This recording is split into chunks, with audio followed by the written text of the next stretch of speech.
Hello everyone, मैं हूं आपके साथ doctor Ankit Goyal and once again I welcome to all my lovely audience. देखिए, आज हम बात करने वाले हैं कंडीशन ऑफ वारंटी की।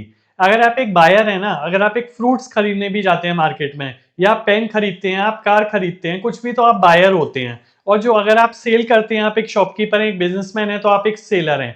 तो देखिए, बायर और सेलर के लिए कंडीशन ऑफ वारंटी समझना बहुत जरूरी है, क्योंकि जब भी आप प्रोडक्ट्स या सर्विसेज में डील कर रहे हैं, तो एज ए सेलर आप क्या कंडीशन ऑफ वारंटी दे रहे हैं, या बायर को अपने राइट पता होनी चाहिए कि कब कौन किस पे स्यू कर सकता है। तो सेल्स ऑफ गुड्स एक्ट 1930 है, वो कंडीशन ऑफ वारंटी के बारे में बताता है। तो आज के इस वीडियो के बाद आपको क्लैरिटी हो जाएगी कि एज ए बायर आपके पास क्या राइट है, कंडीशंस क्या होती हैं, वारंटीज क्या होती हैं, और एज ए सेलर आपको पता लग जाएगा कि क्या क्या चीजें आपको प्रोवाइड करनी है अपने बायर को।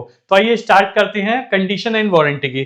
तो देखिए, सबसे पहले अगर हम समझे कंडीशन ऑफ वारंटी की, तो ये जो आपका सेल्स ऑफ गुड्स एक्ट 1930 है, इस सेल्स ऑफ गुड्स एक्ट 1930 के अंदर कंडीशन ऑफ वारंटी को डिफाइन किया गया है। तो चाहे आप मोबाइल खरीद लें, चाहे ग्रोसरी खरीद लें, तो जब भी आप परचेज करते हैं ना, तो अगर आपने सेल किया, तो सेलर सेल कर रहा है, तो ये जो है एक कॉन्ट्रैक्ट होता है कि सेलर ने बायर को एक प्रोडक्ट प्रोवाइड किया, तो ये आपस में कॉन्ट्रैक्ट हो गया।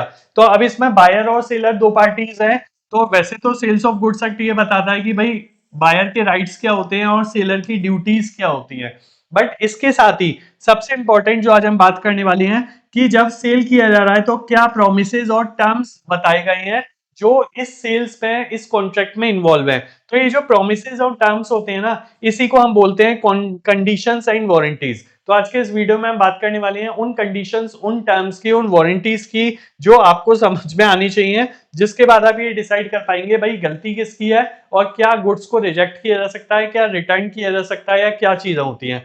तो देखिए, जब when a seller sell goods he make some promises, वो प्रोमिसेस किस तरीके के होते हैं कि भाई अगर हम फोन सेल कर रहे हैं, द फोन इज ओरिजिनल, चोरी चकारी वाला फोन नहीं है, ठीक है। द फ्रिज इज न्यू, ऐसा नहीं है कि रखा हुआ घर का फ्रिज दे दिया आपको। The milk is pure, purity है, ऐसा नहीं है कि वो नुकसान कर जाएगा।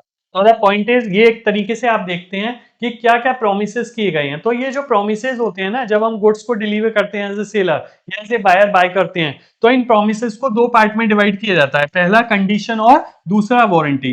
कंडीशन क्या होती है? ये बहुत इंपॉर्टेंट प्रोमिसेस होते हैं, सबसे इंपॉर्टेंट प्रोमिसेस, यानी कि अगर ये प्रोमिसेस टूटे, तो जो बायर है उसके पास राइट रहता है कि वो गुड्स को रिजेक्ट कर सकता है, और सेलर को पूरे पैसे देने पड़ेंगे, हर्जाना देना पड़ेगा।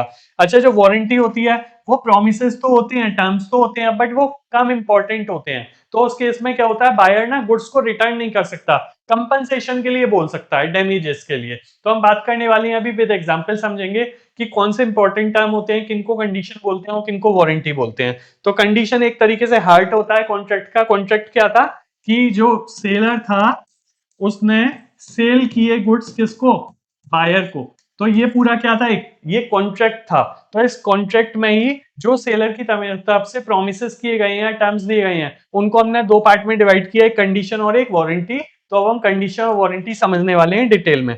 तो देखिए, सबसे पहले कंडीशंस, मैंने आपसे बात की थी, कंडीशन वो प्रोमिसेस होते हैं जो बहुत इंपॉर्टेंट होते हैं, और अगर वो प्रोमिसेस फुलफिल नहीं हो रहे हैं, तो बायर के पास राइट रहता है कि वो रिजेक्ट कर सकता है, उन गुड्स को वापस कर सकता है। तो इसी को कंडीशन बोलते हैं। तो condition means a term so essential to the contract that its breach, अगर उसका ब्रीच हो जाए, अगर कोई एक फुलफिल ना हो कंडीशन, तो the whole purpose of the deal is destroyed, तो पूरा पर्पस ही डिस्ट्रॉय हो जाएगा। जैसे सपोज कर लीजिए, आप ये जाते हैं किसी ऑटोमोबाइल डीलर के पास, और आपको एक बाइक परचेज करनी है, और आपने कहा भाई 2025 चल रहा है, मुझे 2025 का न्यू मॉडल चाहिए बाइक का, ठीक है। बट जो सेलर है उसने कहा ठीक है, हम आपको 2025 का देंगे, और वो आपको प्रोवाइड करा देता है 2021 का मॉडल, पुराना मॉडल प्रोवाइड करा देता है। तो क्या हो गया, ये इंपॉर्टेंट है बहुत या कम इंपॉर्टेंट है? ये बहुत इंपॉर्टेंट है। So that is the reason, ये क्या हो गया, ये कंडीशन का ब्रीच हो गया। तो उस केस में क्या होगा, बायर के पास राइट रहेगा कि वो केस कर सकता है, और जो सेलर है उसको गुड्स वापस लेने पड़ेंगे, वो बाइक वापस लेनी पड़ेगी। तो यहीं पे हमने एक एग्जांपल दिया है, आप एक कार बाय करते हैं और आप कहते हैं कि भाई 2024 का मॉडल होना चाहिए, बट जब डील हुई थी, पर सेलर ने क्या किया, 2022 का मॉडल दे दिया। तो ये कंडीशन की ब्रीच हुई है, तो ये वो वाला प्रॉमिस था, ये वो वाला टर्म था जो बहुत इंपॉर्टेंट था और जिसको ब्रीच कर दिया गया। तो अब कौन कौन से टर्म इंपॉर्टेंट होते हैं वो अभी आगे हम बात करेंगे।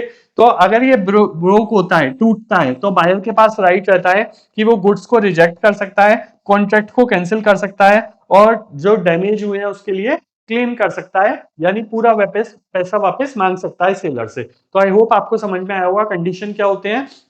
तो मेनली शॉर्ट में अगर हम रिवाइज करें तो जब भी सेल होती है तो वो एक कॉन्ट्रैक्ट होता है, तो सेलर की तरफ से कुछ प्रोमिसेस किए जाते हैं बायर को, जो इंपॉर्टेंट प्रोमिसेस होते हैं उनको हम कंडीशन बोलते हैं, और अगर वो कोई भी कंडीशन फुलफिल नहीं हुई तो बायर के पास राइट रहता है कि वो रिजेक्ट कर दे और उनको वापस कर दे सामान को। अब वारंटी की बात करें, देखिए वारंटी में हमने बात की टर्म्स तो होती हैं, प्रोमिसेस तो होते हैं पर कम इंपॉर्टेंट होते हैं, तो warranty is a minor term, यानी छोटे प्रोमिसेस होते हैं। तो अगर वो टूट जाते हैं ना तो उस केस में बायर जो है वो केस तो कर सकता है सेलर के ऊपर, पर डैमेजेस के लिए सामान को वापस नहीं कर सकता।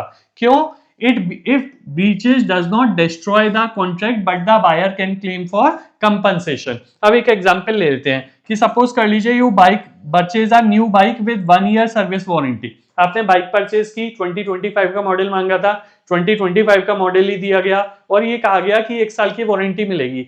उस वारंटी में क्या मिलेगा कि आपको सर्विस फ्री मिलेगी। अब मान लीजिए सेलर सर्विस फ्री नहीं देता, बाद में मना कर देता है, तो अब बायर, भाई ब्रीच तो हुआ, सर्विस की भी बात की गई थी, बट ऐसा नहीं है कि बायर अब बाइक को वापस कर देगा, क्योंकि वो मेन चीज नहीं थी, वो एडिशनल थी सर्विस। तो सर्विस अगर नहीं देता है तो वो उस पर सर्विस के लिए क्लेम कर सकता है, और जो उसका नुकसान हुआ उस सर्विस की वजह से उसके ऊपर वो कोर्ट में जाके केस कर सकता है, बट द पॉइंट इज वो बाइक को नहीं लौटा सकता। तो वो क्या चीज हो गई? वारंटी। तो think of a warranty as the extra assurance और आफ्टर सेल प्रोमिसेस।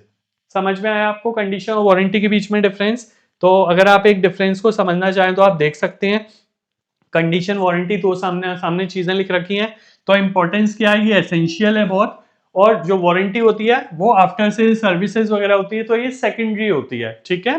अगर यहाँ पे कंडीशन फुलफिल नहीं हुई तो buyer can reject the goods and claim the damages, यानी वो गुड्स को ही रिजेक्ट कर सकता है, बट यहाँ पे गुड्स को रिजेक्ट नहीं कर सकता, केवल क्लेम कर सकता है डैमेजेस के लिए, क्योंकि वो सेकेंडरी चीजें थी, ठीक है। एग्जाम्पल, न्यू फोन बाय किया बट सेलर ने यूज्ड वन दे दिया, पुराना दे दिया, तो आपने तो न्यू के पैसे दिए थे ना, तो ये इंपॉर्टेंट कंडीशन थी, तो यहाँ पे रिजेक्ट कर सकते हैं। बट अगर मान लो उसके साथ ईयरफोन फ्री आए थे और ईयरफोन में कमी निकल आई, फोन बिल्कुल सही है, तो ईयरफोन के लिए आप डैमेजेस के लिए क्लेम कर सकते हो सेलर के लिए, ठीक है।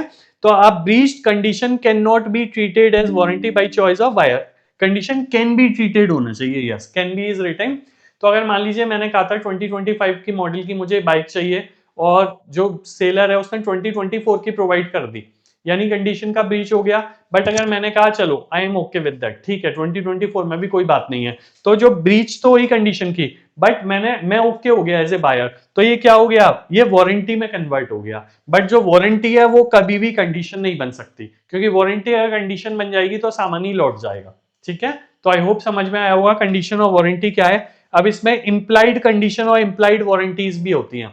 देखिए इंप्लाइड का मतलब क्या होता है, जो चीजें लिखी नहीं होती, नॉट रिटन, नॉट स्पोकन, कहीं नहीं जाती, बट वो एज्यूम करी जाती है लॉ के थ्रू, ठीक है।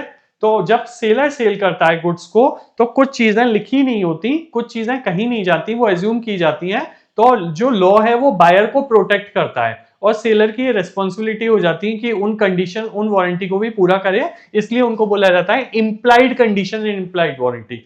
कंडीशन वारंटी भी हमने पढ़ा, वो रिटन में हो सकती हैं, वो स्पोकन में हो सकती हैं, बट जो ऑटोमेटिकली एज्यूम की जाती हैं उन्हें इंप्लाइड कंडीशन और इंप्लाइड वारंटी कही जाती है। तो आप रेस्टोरेंट में जाते हो फॉर एग्जांपल एक खाना खाने तो आप ये नहीं कहते उससे कि भाई खाना ना खाने लायक सेफ होना चाहिए।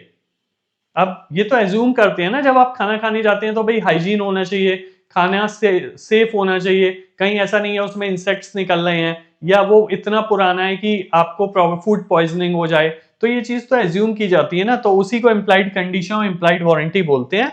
तो ये भी सेल्स ऑफ गुड्स एक्ट 1930 में आता है, ठीक है। तो ऑटोमेटिक हो जाते हैं एड, कहीं नहीं जाते। तो चलिए सबसे पहले इम्प्लाइड कंडीशंस की वारंटी की बात करते हैं।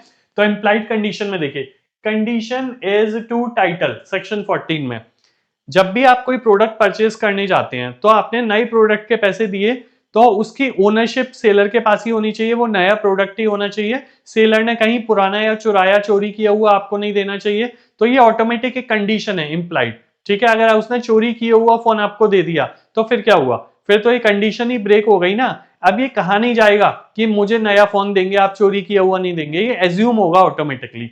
तो if you buy a stolen phone the seller breach this condition, तो the seller must have the right to sell the product, यानी सेलर के पास ओनरशिप होनी चाहिए। तो ये कौन सी कंडीशन हो गई, implied condition, condition to as title. Second, sales by description.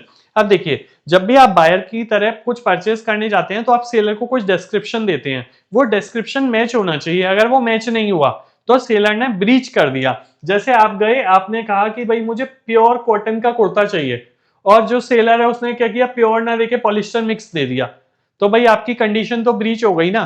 तो आपको समझना चाहिए जो डिस्क्रिप्शन दिया गया है वो डिस्क्रिप्शन मैच करना चाहिए। अगर मैच नहीं करा तो सेलर ने ब्रीच कर दी कंडीशन की, और बायर के पास राइट आ जाएगा to reject those goods. Sale by sample.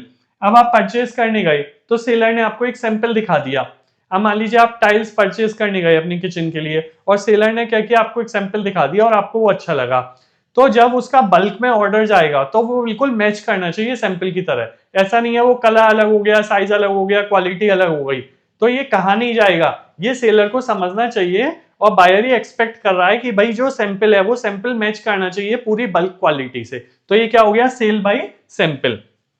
Quality fitness. अब देखिए, क्वालिटी और फिटनेस भी होनी चाहिए। जैसे एक एग्जांपल देखिए, अगर आप गए एज ए बायर और आपने कहा मुझे एक आयरन चाहिए, प्रेस चाहिए और हैवी क्लॉथ्स के लिए चाहिए, तो उसने डिस्क्रिप्शन दे दिया ना कि भाई क्या क्वालिटी होनी चाहिए और क्या फिटनेस होनी चाहिए। और अगर मान लीजिए सेलर ने एक ऐसी आयरन दे दी जो हैवी क्लॉथ्स में ओवरहीट कर रही है, हीटिंग इश्यू है, तो भाई ये तो ब्रीच हो गया। तो आपको समझना चाहिए कि इसमें आता है क्वालिटी ऑफ फिटनेस में सेक्शन 16 में। और मर्केंटेबल क्वालिटी, यानी कि जो भी जनरल पर्पज से गुड्स में क्वालिटी होनी चाहिए वो मैच होनी चाहिए। आप एक मिल्क लेने गए या जूस लेने गए और उसने सील्ड जूस दे दिया सेलर ने, बट क्या था वाह, वो स्पॉइल था, खराब हो चुका था। तो अब ये कहा नहीं जाएगा, ये ऑटोमेटिक सेलर को समझना है कि खराब आइटम नहीं सप्लाई करना है, वो जनरल पर्पस के लिए क्वालिटी मैच होनी चाहिए उसकी। इसको बोलते हैं मर्केंटेबल क्वालिटी, सेक्शन 16 में आता है। तो ये है इंप्लाइड कंडीशन, यानी हमने कंडीशन की बात की थी, वो इंपॉर्टेंट चीजें जो ब्रीच होती हैं तो क्या होता है, बायर के पास राइट रहता है टू रिजेक्ट करने का गुड्स का। बट ये कुछ ऐसी कंडीशन है जो कहीं नहीं जाती, एज्यूम की जाती हैं, और एज ए सेलर आपको पता होना चाहिए, एज ए बायर भी पता होना चाहिए कि अगर सेलर ने नहीं कहा तब भी लॉ आपको प्रोटेक्ट करता है इन कंडीशंस के बेसिस पे। इसी तरीके से वारंटी की बात करते हैं। तो वारंटी में दो इंप्लाइड वारंटी होती हैं। पहला, implied warranty of quite possession, यानी जो बायर है ना वो गुड्स को पीसफुली अपने पास रखे। यानी मान लीजिए आप एक कार खरीदने जाते हैं और वो कार खरीद लाते हैं, बाद में कोई लोग आपके पास आने लगते हैं, वो कहते हैं भाई ये कार तो हमारी है, और उससे क्या हो रहा है, आपको मेंटल हरासमेंट हो रहा है। तो क्या होगा, अब जो सेलर है, ठीक है, उससे डैमेजेस के लिए आप क्लेम कर सकते हो। दूसरा, implied warranty of freedom from encumbrances, good should be free from loan और चार्जेस। तो सपोज कर लीजिए आप बैंक के पास गए और आपने, सपोज कर लीजिए आप सेलर के पास गए और आपने एक बाइक परचेज कर ली। अब बैंक वाले लोग आ गए अगले दिन ही और कहा कि भाई हम आपकी बाइक सीज कर लेंगे, इस बाइक पे जो लोन हो रखा है किसी और ने करवा रखा है, वो हमें पे नहीं हुआ है। तो ऐसा नहीं होना चाहिए। तो ये क्या हो गया, सेलर आपको कंपनसेट करेगा। तो ये चीजें समझ लीजिए। Implied warranty to disclose dangerous nature, तो अगर मान लीजिए सेलर कोई केमिकल वगैरह बेच रहा है, ठीक है, तो seller sells chemical without warning, buyer gets injured, तो सेलर को ये बताना चाहिए, ये कहा नहीं जाएगा। तो ये एक तरीके से एज्यूम्ड वारंटी है कि जब भी कोई आप ऐसा प्रोडक्ट बेच रहे हो जो डेंजरस है, ठीक है, तो आप एज ए सेलर जो बायर है उसको पहले ही अवेयर कर दो। तो दैट इज द रीजन आप देखते हो, आप शॉप पे जाते हो तो हमेशा सेलर आपको अवेयर कर देता है, क्योंकि ये किस में आता है, ये इंप्लाइड वारंटी में आता है। तो एक तरीके से हमने कंडीशन समझ ली, वारंटी समझ ली, इंप्लाइड कंडीशन समझ ली, इंप्लाइड वारंटी। अब जो मैंने आपको एक बीच में एक टॉपिक पढ़ाया था, कंडीशन कैन बिकम वारंटी, याद है आपको बताया था कि warranty can not become condition but condition can become warranty. कैसे, कि अगर मान लीजिए आप एक प्रोडक्ट खरीदने जाते हैं सेलर के पास और सेलर उस कंडीशन को फुलफिल नहीं करता जो मेन कंडीशन है, बट फिर भी आप प्रोडक्ट को एक्सेप्ट कर लेते हैं, तो इसमें क्या हुआ, वो कंडीशन अब वारंटी में कन्वर्ट हो गई। ठीक है, तो आप देखिए, the sales of goods act as a special provision that allow a condition to be treated as warranty. पहला, वॉलंटरीली वेवर, वॉलंटरली यानी आपने एज ए बायर खुद ही वेव ऑफ कर दिया। When the buyer choose to waive the condition and treat it as warranty instead. ठीक है, तो आप देखिए एग्जांपल, अमित ने ऑर्डर किया रेड मोटरसाइकिल की but received a blue one. ठीक है, अब एक तरीके से तो ये कंडीशन थी जो ब्रीच हो गई, तो बायर के पास राइट था रिजेक्ट करने का। ठीक है, however he is an urgent need and decide to keep it anyway. But क्योंकि बायर को कहीं जाना था, अर्जेंट नीड थी, उसने कहा ठीक है भाई मैं ब्लू कलर से ही ओके हूं, तो अब ये कंडीशन नहीं रह गई क्योंकि बायर ने ही एक्सेप्ट कर ली। अब ये क्या हो गया, वॉलंटरी हो गया। तो अब ये क्या हो गया, by accepting delivery and using it the condition has been converted to a warranty. अब वो वारंटी की तरह हो गया, तो अब वो केवल क्लेम कर सकता है डैमेजेस के लिए। मान लीजिए अगर ब्लू कलर के प्राइस कम थे, रेड के ज्यादा थे और उसको ब्लू मिल गई, तो वो जो डिफरेंस था उस डैमेज के लिए वो क्लेम कर सकता है, सेलर से कह सकता है, बट वो प्रोडक्ट को रिजेक्ट नहीं कर सकता। दूसरा, contract term, if the contract itself state that breach of contract condition will only give a warranty claim. तो अगर आप एक कॉन्ट्रैक्ट कर रहे हो सेलर के साथ और उसमें पहले ही लिखा हुआ है कि अगर कोई कंडीशन फुलफिल भी नहीं हुई तो अभी आप प्रोडक्ट को रिजेक्ट नहीं कर सकते, हम केवल कंपनसेट कर देंगे, तो ये एक तरीके से हो गया, इसमें कंडीशन वारंटी में कन्वर्ट हो जाएगी। और तीसरा, एक्सेप्टेंस ऑफ गुड्स। तो अगर आपने गुड्स को एक्सेप्ट कर लिया, जैसे कि इस केस में किया गया, आपने ब्लू बाइक अपने पास रख ली, तो उसके बाद भी वो कंडीशन वारंटी में कन्वर्ट हो जाएगी। तो जब भी आप गुड्स को परचेज करें तो एक्सेप्ट करने से पहले फुल तरीके से उसका इंस्पेक्शन कर लें। तो इसी को अगर हम बात करें how to protect yourself as a buyer, तो पहला, जो भी आपकी डीलिंग हुई है उसको क्या करो, राइटिंग में ले लो, सो दैट अगर उनमें से कोई भी कंडीशन ब्रीच होगी तो आपके पास राइट रहेगा। दूसरा, जब भी प्रोडक्ट ले रहे हो तो लेने से पहले, एक्सेप्ट करने से पहले उसका इंस्पेक्शन कर लो कि आपकी रिक्वायरमेंट के अकॉर्डिंग था या नहीं। तीसरा, एक्ट क्विकली ऑन ब्रीचेस। जैसे ही आपको लगे कि कोई कंडीशन ब्रीच हुई है, आप उस पर फौरन एक्ट करो, वेट मत करो। और फोर्थ, नो योर राइट्स। तो वो राइट्स तो हमने आपको सिखाई ही है अभी, कि अगर आपके पास कोई भी, आप बायर हैं तो या आप सेलर हैं, तो सेल्स ऑफ गुड्स एक्ट 1930 इसलिए ही पढ़ाया जा रहा है जिससे आपको वो कंडीशन पता हो। समरी की बात करें तो पहला कंडीशन क्या था, कंडीशन का था कि एसेंशियल टर्म्स होते हैं और अगर ये ब्रीच होती है तो वो रिजेक्शन को अलाउ करता है। वारंटी हमने बात की थी कि एडिशनल टर्म्स होते हैं, सब्सिडरी या सेकेंडरी टर्म्स होते हैं, तो अगर उसका कोई भी ब्रीच हुआ है तो केवल डैमेजेस के लिए बायर जा सकता है। और इम्प्लाइड कंडीशन वारंटी भी कहा था, जो ऑटोमेटिकली एज्यूम होती हैं, तो condition can convert to warranty, ये भी हमने अभी एग्जांपल देख लिया। और इम्प्लाइड कंडीशंस क्या आती हैं और इम्प्लाइड वारंटी क्या आती है, जो कहीं नहीं जाती हैं, ऑटोमेटिकली एज्यूम की जाती हैं और वो सेलर को पता होनी चाहिए। और always act quickly and document everything, this is the last thing. तो जब भी आप बायर हो तो आई होप इस वीडियो को देखने के बाद आपको अपनी राइट्स भी पता लगे होंगे, कुछ कंडीशन वारंटी के बारे में पता लगा होगा। तो जब भी आप कुछ परचेज करने जाएंगे या ऐसे सेलर सेल करेंगे तो आपको पता है किन किन चीजों पे ध्यान देना है। वीडियो पसंद आया हो तो चैनल को लाइक कर सकते हैं, सब्सक्राइब कर सकते हैं। कोई डाउट है या वीडियो कैसा लगा कमेंट बॉक्स में बताइएगा। मैं था आपके साथ doctor Ankit Goyal. Thank you for this video.